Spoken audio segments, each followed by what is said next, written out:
Olá, boa noite, espero que esteja tudo bem com você, muita saúde, muita paz, que Jesus nos abençoe hoje e sempre, começando com mais um estudo sistematizado do nosso Evangelho segundo o Espiritismo.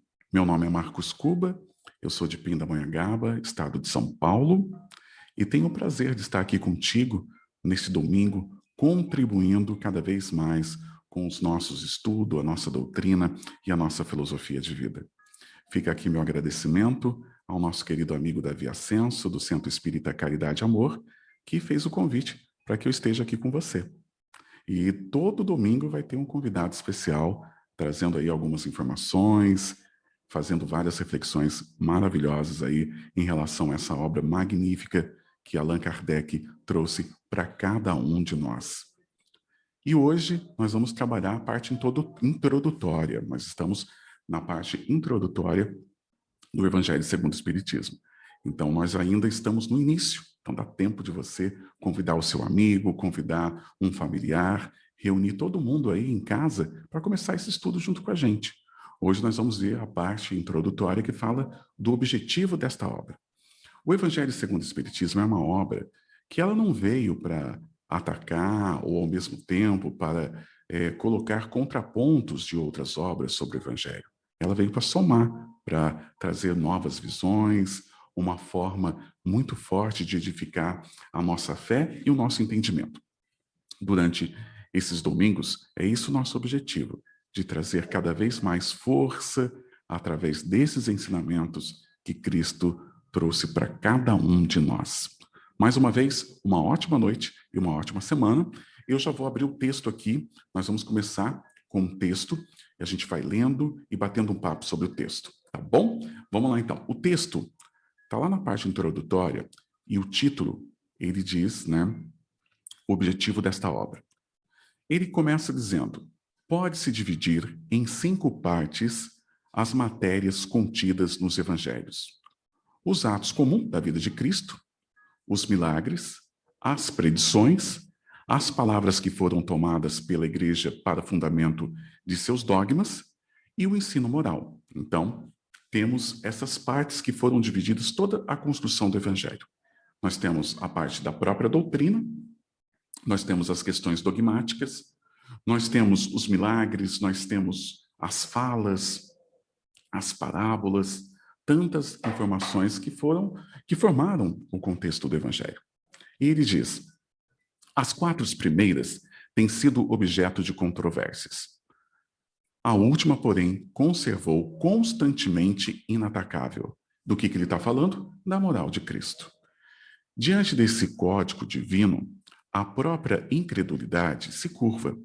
É terreno onde todos os cultos podem reunir o estandarte sobre o qual podem todos colocar-se quaisquer que sejam suas crenças.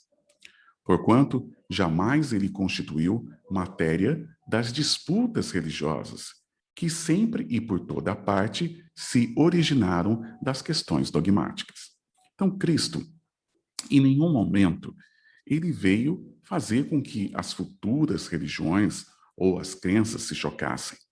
Mas por questões dogmáticas, até dentro das próprias religiões, aconteciam esses choques, aconteciam a discórdia, as revoltas, guerras também que tiveram dentro de um contexto religioso. Mas ele vinha em torno da moral, não da montagem ou construção de um templo ou de uma crença. Diante desse código divino, a própria incredulidade se curva. É terreno onde todos os cultos podem se reunir, estandarte sobre o qual podem todos colocar-se quaisquer que sejam suas crenças, porquanto jamais constituiu matéria das disputas religiosas que sempre e por toda a parte se originaram de questões dogmáticas. Aliás, se o discutem nele, teriam as seitas encontrado sua própria condenação, visto que, na maioria, elas se agarram mais à parte mística do que à parte moral, que exige de cada um uma reforma de si mesmo.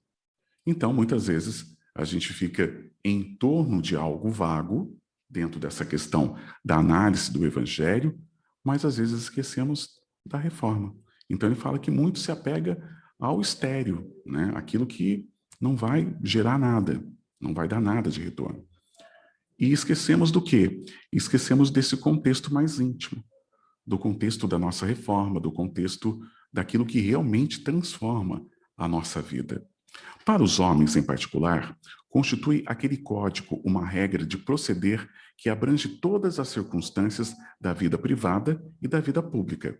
O princípio básico de todas as relações sociais que se fundam na mais rigorosa justiça.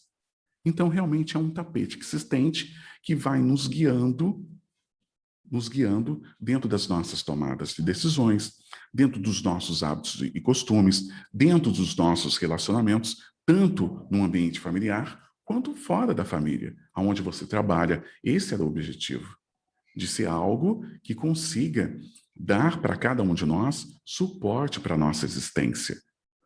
É finalmente, e acima de tudo, um roteiro infalível para a felicidade vindoura, o levantamento de uma ponta do véu que nos oculta a vida futura. Essa parte é o que será objeto exclusivo desta obra. Olha que lindo!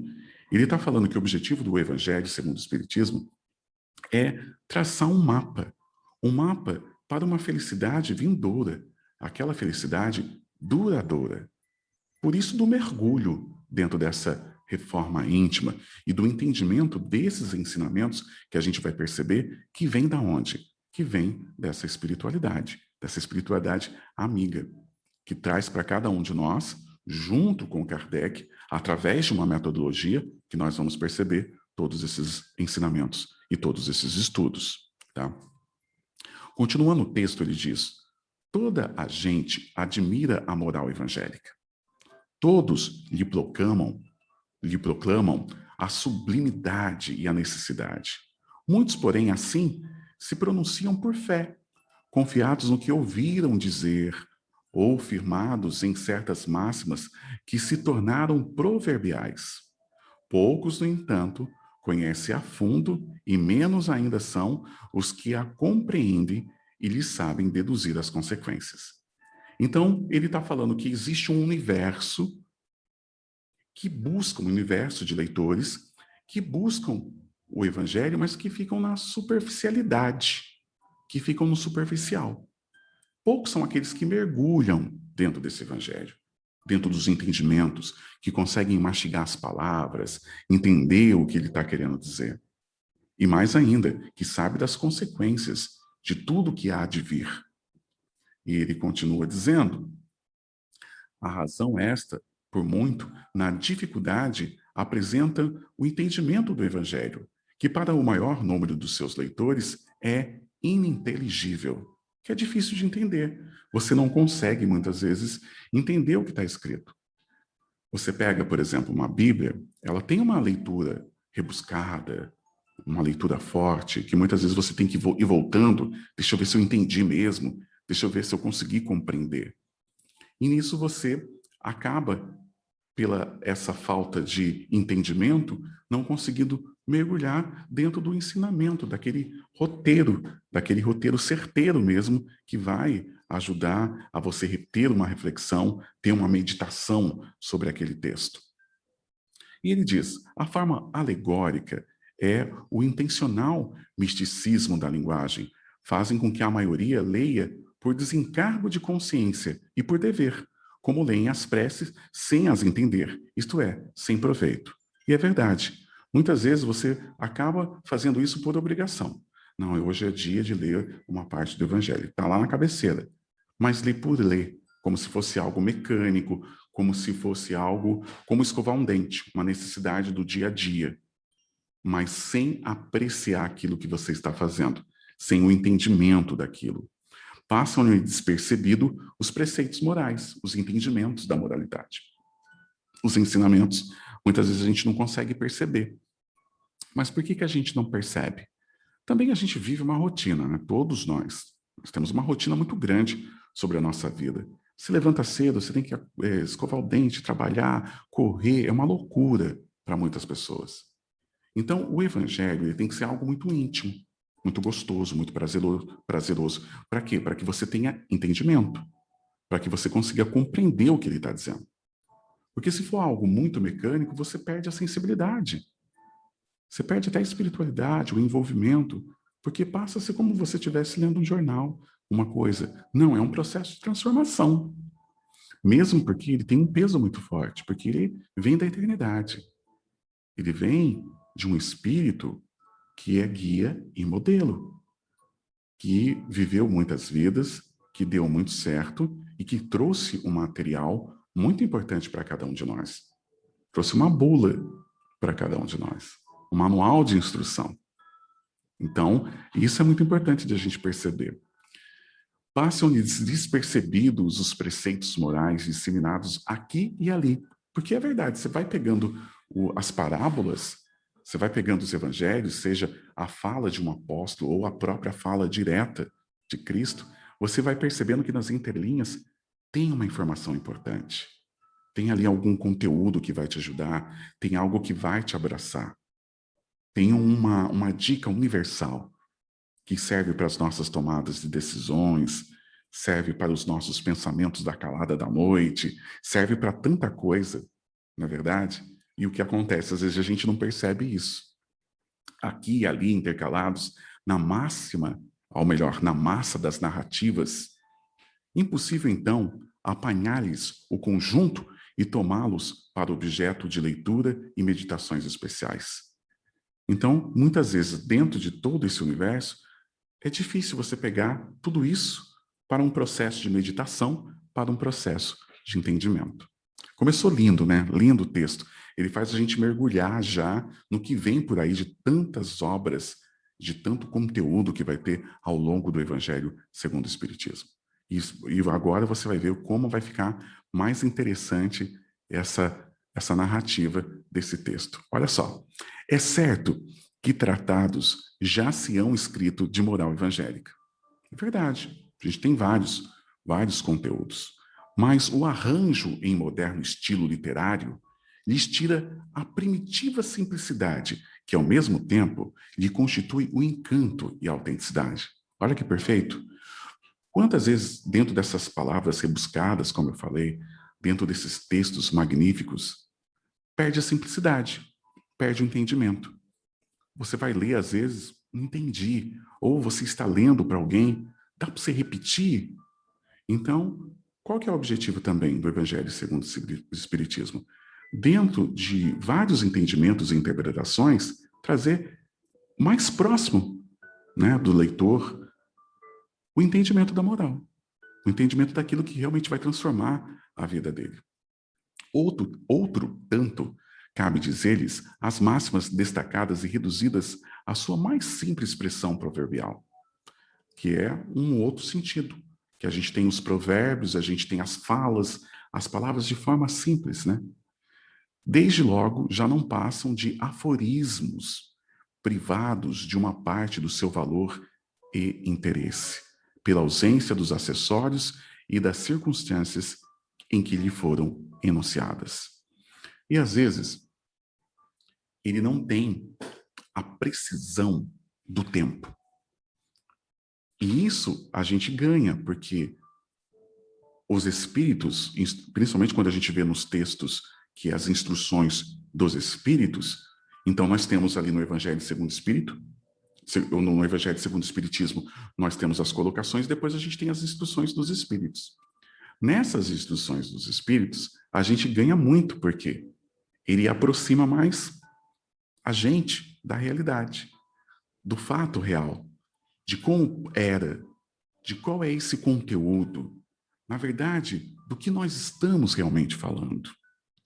Então, as instruções dos Espíritos, que nós vamos ver em várias composições do Evangelho segundo o Espiritismo, é mais ou menos assim. Para você que não entendeu, vou explicar melhor. E daí você consegue ter um super entendimento sobre aquele conteúdo. E daí a gente tem assim, ó, para obviar a esses inconvenientes, reunimos nessa obra do Evangelho segundo o Espiritismo os artigos que podem compor, a bem dizer, um código moral universal, sem distinção de culto. Então a gente percebe que é feito um compilado de todo esse material, e esse material ele tem o quê? Uma moral universal, que serve para todos, para o rico, para o pobre, para várias raças, sem distinção, sem distinção. Porque é para o Espírito, em primeiro lugar. É para o Espírito.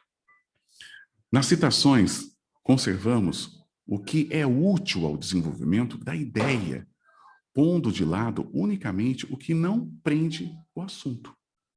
Então, não é o blá blá blá. Vai ter o que dentro de todos os conteúdos? Vai ter a ideia central.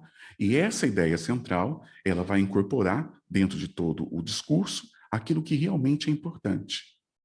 Aquilo que é realmente importante. Olha que obra-prima, né? Nós temos, então, uma obra que ela traz o que é mais importante, boa parte do que é mais importante para o Evangelho. Daquilo que realmente, se a gente conseguir entender, a gente vai dar um salto tão forte na nossa vida, tão grande como espírito, como seres. Então, a gente percebe isso, né? E daí ele continua dizendo, além disso, respeitamos escrupulosamente a tradução de Saci, assim como a divisão em versículos. Então, não se mexeu na estrutura. Pelo contrário, respeita a estrutura, as divisões, e traz através disso, então, tem o respeito pelo material. Olha que legal. Kardec não foi lá, não mudou versículo, não tirou uma coisa. Não, pega na íntegra. E em cima disso é que é feito o trabalho. Então não tem nenhuma mudança. Ah, nós alteramos. Não, não houve alteração do Evangelho. Pelo contrário, esse material, ele vem para o Evangelho segundo o Espiritismo, é retirado do Evangelho, das Escrituras, e ali vários comentários são feitos para que a gente consiga entender essa simplicidade, né? A tradução mais próxima do nosso coração. Em vez, porém, de nos atermos a uma ordem cronológica impossível e sem vantagem real para o caso, agrupamos e classificamos metodicamente as máximas, segundo as respectivas natureza, de modo que decorram uma das outras, tanto quanto possível.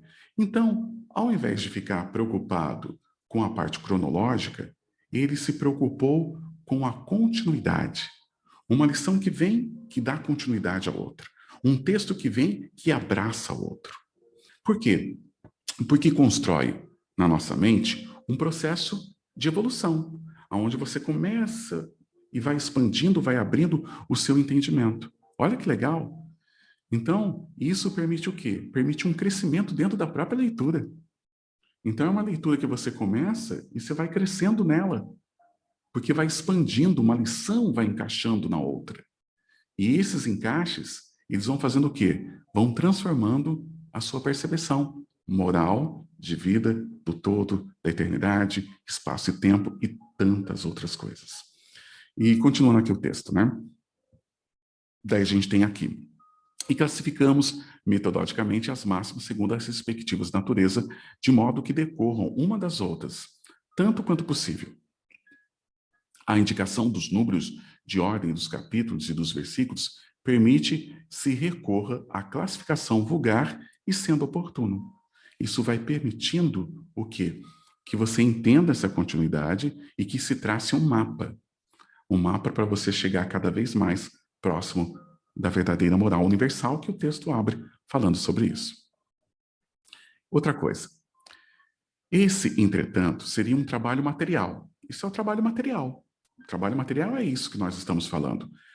Pegar todo esse material, não se preocupar tanto com a lógica, com a ordem cronológica, mas ao mesmo tempo com o entendimento, fazer essas lições intercalarem, trazer uma linguagem que consiga abraçar parte dos leitores, se preocupar com aquilo que realmente é importante e essencial para o entendimento. Isso é a parte material, tá? Apenas teria secundária utilidade. Olha só, a gente achando que é o máximo tudo isso, mas mesmo assim, né? Kardec ele diz que isso seria a parte secundária. O essencial era pô-lo ao alcance de todos. Isso é o essencial, que todos tocassem, tivessem acesso, conseguissem esse entendimento, mediante as explicações das passagens obscuras, aquilo que a gente não entende, que a gente não compreende, aquilo que nós falamos. Muitas vezes eu começo a ler, não entendi. Kardec e os espíritos, já percebendo isso, iniciam esse trabalho. Não, o mais importante também não é só trazer o conteúdo, mas que seja de fácil acesso e que permita esse entendimento. A explicação das passagens obscuras e o desdobramento de todas as consequências, tendo em vista a aplicação dos ensinos a todas as condições de vida. Que perfeito! Que lindo! Você conseguir trazer conteúdo que chega para todas as condições. E a gente percebe o quanto é espiritual isso. Enquanto isso é para espírito.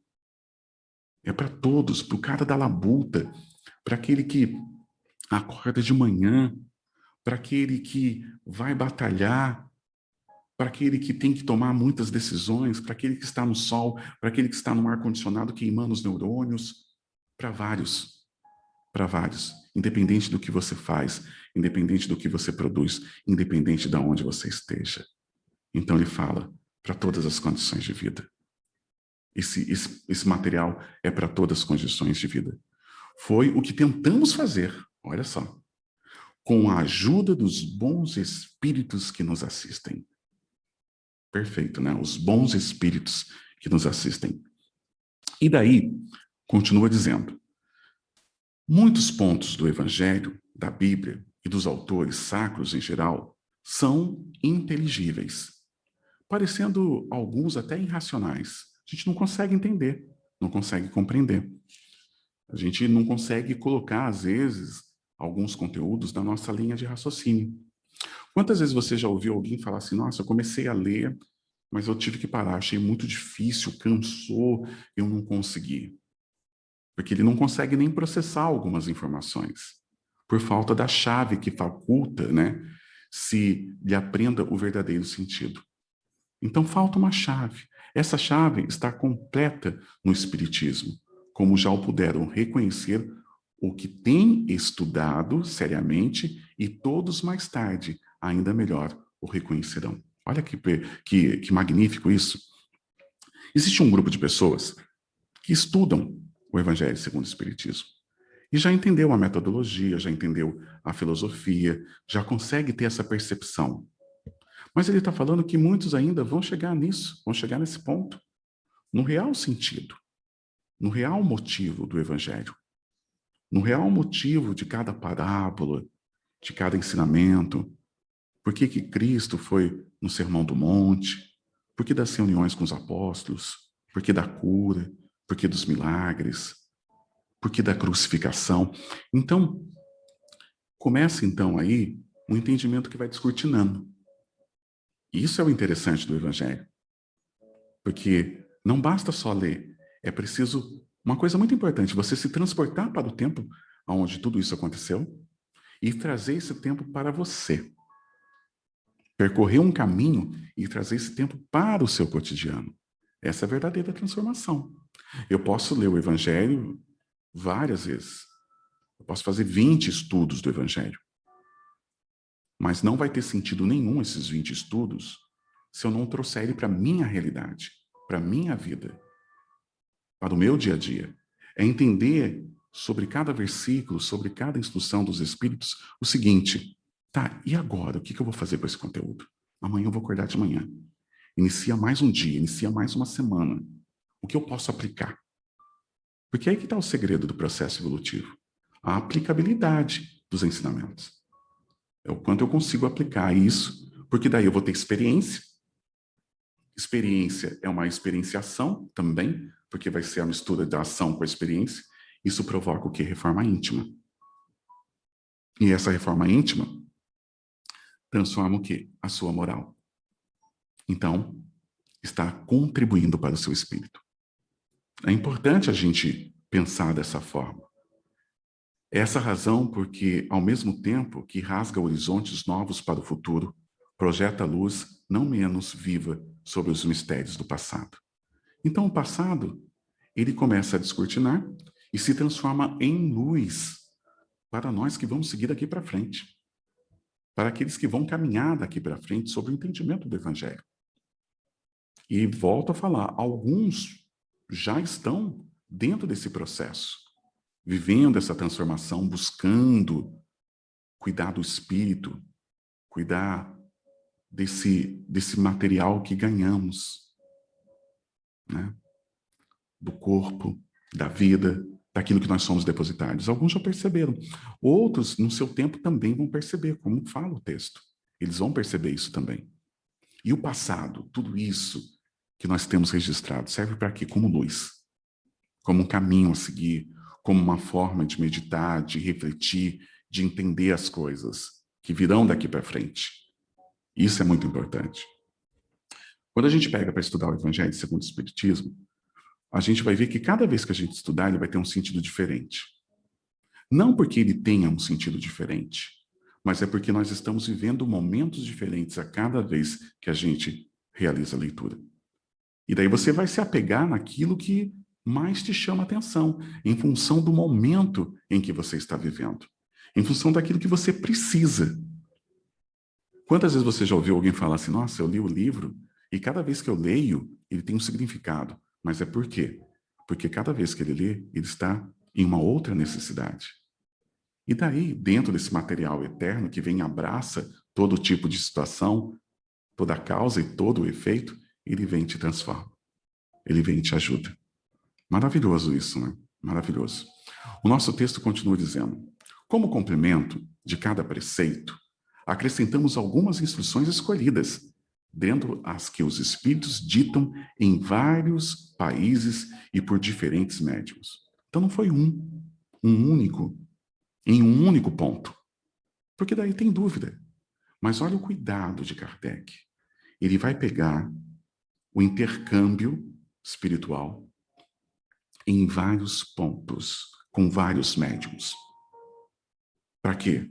Para que ele tenha várias respostas, várias instruções e consiga chegar a mais comum. A mais. Isso é metodologia. Metodologia, isso é uma forma de não ter dúvida. Isso é o que os pesquisadores fazem. Kardec, ele adota um método científico. Porque quando você vai fazer uma pesquisa de campo, é justamente isso que você faz. Você vai em vários pontos para realizar a pesquisa de campo, que é as famosas amostragem que nós falamos. E dentro disso, você tem o a comum, o algo comum. E daí você chega, né, uma premissa principal daquilo. Né? Você chega a um verdadeiro resultado em relação a isso. Então ele fala, né, como complemento de cada preceito, acrescentamos algumas instruções escolhidas, dentro que os espíritos ditaram em vários países e por diferentes médiuns. Se elas fossem tiradas de uma fonte única, de um único lugar que ele diz, houveram talvez sofrido influência pessoal ou do meio. Olha a preocupação. Enquanto a diversidade de origens prova que os espíritos dão indistintamente seus ensinos em que ninguém a esse respeito goza de qualquer privilégio. Então permite o quê? Não permite a parcialidade. Não permite você depositar dentro desse intercâmbio, a sua opinião, o seu contexto. Porque isso vai ser confrontado com outras opiniões de outros espíritos e de outros processos mediúnicos. Isso traz precisão para os resultados, para a coleta de dados. Isso é muito importante. Falando dentro desse princípio científico, né? Essa obra é para o uso de todos. Então não tem distinção. É para todos, para todo mundo usar, para todo mundo ter acesso, para todo mundo ter conhecimento, para todo mundo conseguir entender também. Daí ele fala, dela podem todos aurir os meios de confortar com a moral do Cristo o respectivo proceder. É nela que vamos encontrar os nossos passos. Nós vamos encontrar a forma da gente conduzir a nossa vida, seja numa discussão, seja num problema, seja numa enfermidade. Ela é tão ampla que ela nos permite ter entendimento sobre vários episódios da nossa vida, pautado aonde? Na moral do Cristo. Nesse que veio, que vivenciou o seu período aqui, nesse planeta, e trouxe vários ensinamentos para cada um de nós. Aos espíritos, desculpa, aos espíritas, oferece aplicações que lhes concernem de todo modo especial. Então, para nós, ela tem algo muito forte, muito especial, pela nossa filosofia de vida e pela nossa crença, principalmente na imortalidade da alma. Graças às relações estabelecidas, doravante e permanente entre os homens e o mundo invisível, a lei evangélica que os próprios Espíritos ensinaram a todas as nações já não será letra morta, porque cada um compreenderá e se verá incessantemente compelido a pô-la em prática. Aconselho de seus guias espirituais. Chegará um momento que esse vai ser o caminho da reforma íntima, de ser do bem, do processo evolutivo, de entender a da eternidade. Então, esse vai ser um caminho que todos vêm buscar, que todos vão buscar, ou melhor dizendo. E alguns estão buscando. E eu convido você a fazer essa reflexão sobre a questão do tempo. Porque o Evangelho segundo o Espiritismo é muito interessante que ele respeita também o tempo de cada um em suas lições. Sempre colocando, a gente percebe quando a gente estuda, ou quando nós vamos estudar principalmente outros capítulos, você vai ver que o tempo inteiro ele coloca a lição, tem ali o pedido da transformação, mas ao mesmo tempo ele fala assim, mas eu entendo o seu tempo. Mas tenta, que você consegue. Sempre dentro desse entusiasmo, sempre colocando você em algo muito mais amplo do que aqui, muito mais amplo do que esse estúdio, que essas coisas que estão aqui. Ele te joga dentro de um espaço de tempo, dentro de uma eternidade, para você perceber o quanto você é grande. Quando você é grandioso, você é um único, exclusivo, ele te dá essa individualidade, mas te dá o companheirismo, a parceria, com toda uma espiritualidade que te envolve, com seus espíritos familiares, guias, protetores, com vários depoimentos. Nós temos depoimentos maravilhosos dentro do Evangelho segundo o Espiritismo. Daqueles que passaram por aqui. Alguns fracassaram, mas tiveram sucesso. Outros tentaram. E sempre dando o exemplo, exemplificando para cada um de nós a vida, seu estilo, sua forma de pensar. Isso é magnífico. E daí, continuando aqui, ele diz assim, olha, na outra parte, né? Que ele fala que pô-la em prática a conselho de seus guias espirituais. É a busca. Daqui a um tempo, mais do que nunca, os nossos mentores vão estar cada vez mais forte, intuindo cada um de nós de acordo com a nossa abertura para o nosso processo de transformação. As instruções que promanam dos espíritos, que vêm desses espíritos, são verdadeiramente as vozes do céu. Meu Deus! Que vem esclarecer os homens e convidá-los à prática do Evangelho. É o alto. É a manifestação do alto. É aquilo que a gente tem de mais importante dentro do contexto espiritual, são essas vozes. Porque eles estão, eles reconhecem a nossa necessidade, têm a intenção de ajudar, já passaram por essa experiência, e eles são missionários ali, tentando contribuir, não só para mim, mas para o todo. Para o todo. E é aquilo que a gente fala, né? A reforma, ela é literalmente íntima. Mas tudo isso acontece num grande conjunto. Eu preciso de você. Você precisa de mim. Você precisa do seu filho, da sua esposa, do seu marido, da vizinha. Todos precisamos de todos. Porque dentro de cada pessoa tem uma experiência contida. Dentro de cada um que está à sua volta tem uma experiência contida que você precisa. Perto de você, quando você olha nas pessoas que convivem com você, você percebe, nossa, mas por que eu convivo com essa pessoa? Mas por que eu tenho que aguentar isso? Por que eu tenho que passar por isso?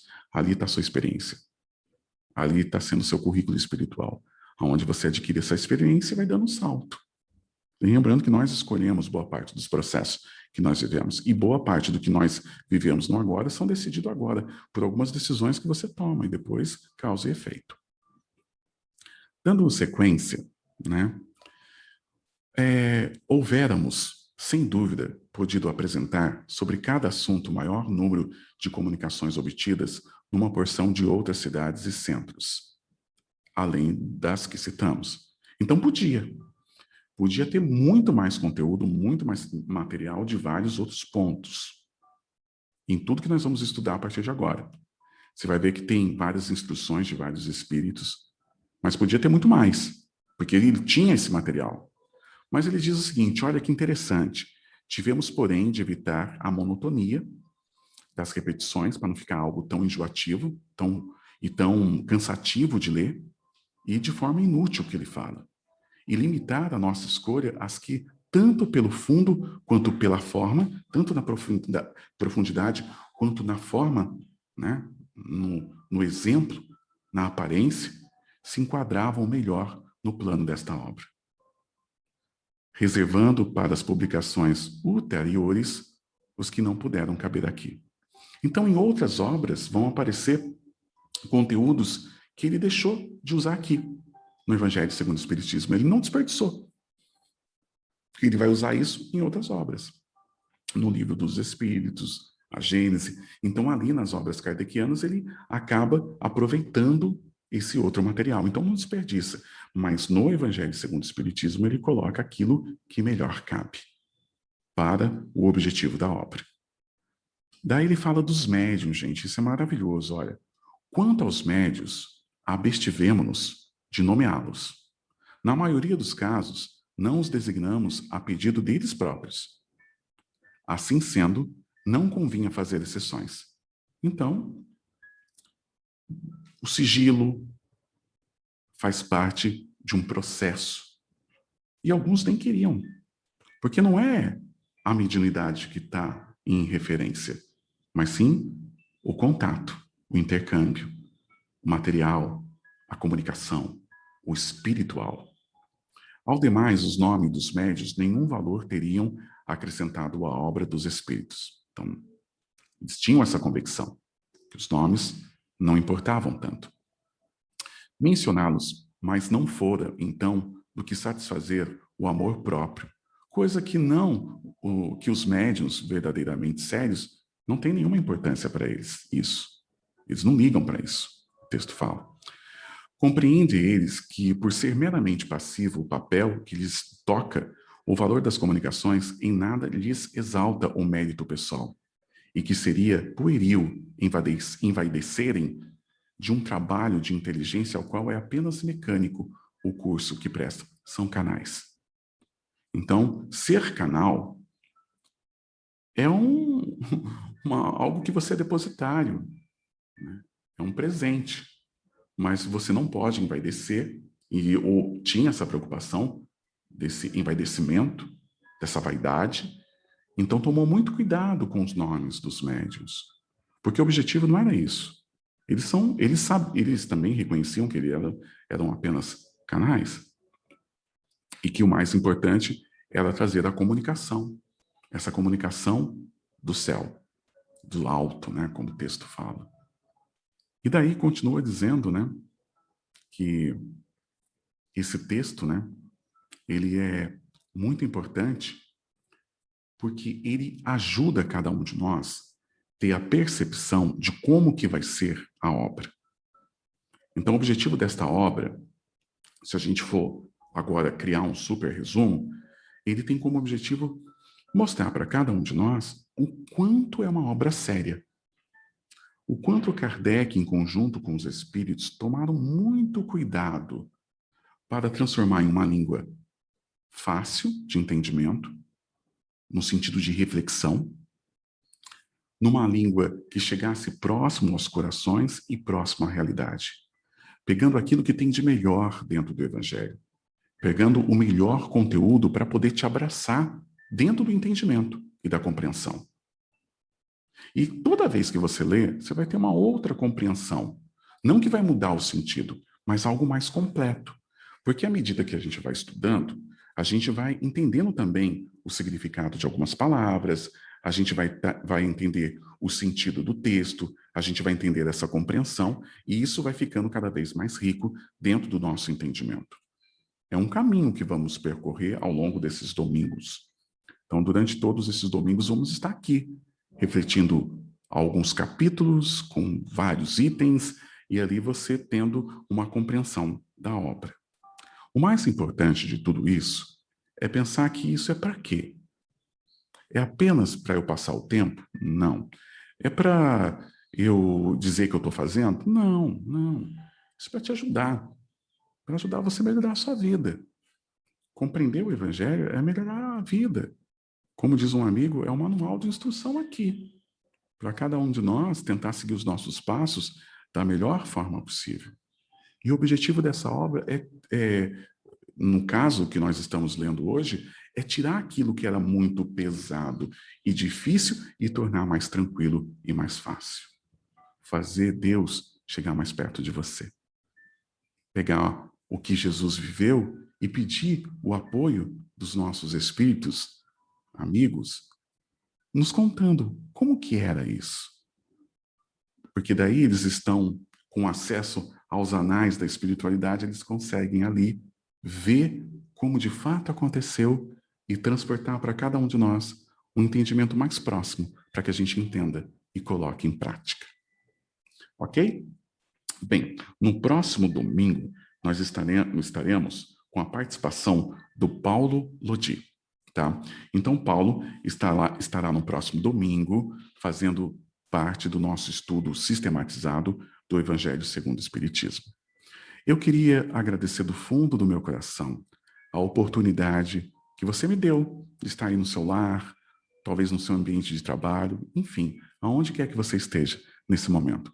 Gratidão por compartilhar com cada um de nós esse momento de reflexão dessa obra-prima que revela tantas coisas que podem te ajudar e me ajudar a ser um espírito cada vez melhor.